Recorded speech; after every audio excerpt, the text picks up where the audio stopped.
ಎಲ್ರಿಗೂ ನಮಸ್ಕಾರ. ನನಗೆ ಸಡನ್ ಆಗಿ ಒಂದು ಹಾಡು ಹೇಳಬೇಕು ಅಂತ ಅನಿಸ್ತು, ಅದಕ್ಕೆ ವಿಡಿಯೋ ಮಾಡ್ತಿರೋದು. ಎಲ್ಲಾದರೂ ಇರು, ಎಂತಾದರೂ ಇರು, ಎಂದೆಂದಿಗೂ ನೀ ಕನ್ನಡದವನಾಗಿರು. ನಾನು ಯಾಕೆ ಈ ಮಾತು ಹೇಳ್ತಿದ್ದೀನಿ, ಯಾಕೆ ಈ ಹಾಡು ಹೇಳ್ತಿದ್ದೀನಿ ಅಂತ ನಿಮ್ಗೆಲ್ರಿಗೂ ಗೊತ್ತಾಗಿದೆ ಅನ್ಸುತ್ತೆ. ಕನ್ನಡ, ಕರ್ನಾಟಕ ಅಂತ ಬಂದ್ರೆ ಪ್ರತಿಯೊಬ್ಬ ಕನ್ನಡಿಗನಿಗೂ ಇಟ್ಸ್ ಅನ್ ಇಮೋಷನ್. ಹಾಗೇನೆ ನಮ್ಮ ಭಾಷೆ ಬಗ್ಗೆ, ನಮ್ಮ ಕನ್ನಡ ಭಾಷೆ ಬಗ್ಗೆ ಯಾರಾದರೂ ಒಬ್ರು ಟೀಕೆ ಮಾಡ್ತಿದ್ದಾರೆ ಅಂತ ಅಂದಾಗ ಸುಮ್ಮನೆ ಅಂತೂ ಕೂರಕ್ಕಾಗಲ್ಲ ಅಲ್ವಾ.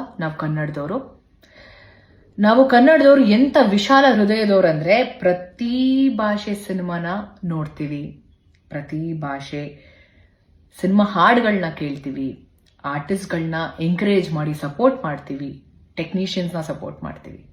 ಆದರೆ ನಮ್ಮ ಭಾಷೆ ಬಗ್ಗೆ ಯಾರಾದರೂ ಮಾತಾಡ್ತಿದ್ದಾರೆ ಅಂದಾಗ ಅದಕ್ಕೆ ನಾವ್ಯಾಕೆ ವಾಯ್ಸ್ ರೈಸ್ ಮಾಡಬಾರ್ದು? ನಾವಿಲ್ಲಿ ಯಾವ ಭಾಷೆ ಬಗ್ಗೆನೂ ಕೆಟ್ಟದಾಗ ಮಾತಾಡ್ತಿಲ್ಲ. ನಾವೆಲ್ಲ ಭಾಷೆನೂ ವಿ ರೆಸ್ಪೆಕ್ಟೆಡ್. ಬಟ್ ನಮ್ಮ ಭಾಷೆ, ನಮ್ಮ ಕನ್ನಡ ಭಾಷೆ ಬಗ್ಗೆ ಯಾರಾದರೂ ಮಾತಾಡ್ತಿದ್ದಾರೆ ಅಂದಾಗ ನಾವು ಕನ್ನಡಿಗರಾಗಿ we have to stand for it. ನಂಗೆ ಇನ್ನೊಂದು ನಮ್ಮ ಭಾಷೆಲೆ ನಮ್ಮ ಕನ್ನಡದ ಹಾಡು ಇನ್ನೊಂದು ಹಾಕೋಕೆ ಬರ್ತಿದೆ. ದೊಡ್ಡವರಲ್ಲ ಜಾಣರಲ್ಲ, ಚಿಕ್ಕವರಲ್ಲ ಕೋಣರಲ್ಲ ಅಂತ. ಚಿಕ್ಕವ್ರು ತಪ್ಪು ಮಾಡಿದ ತಕ್ಷಣ ಸಾರಿ ಕೇಳೋವರೆಗೂ ಬಿಡಲ್ಲ ದೊಡ್ಡವರು.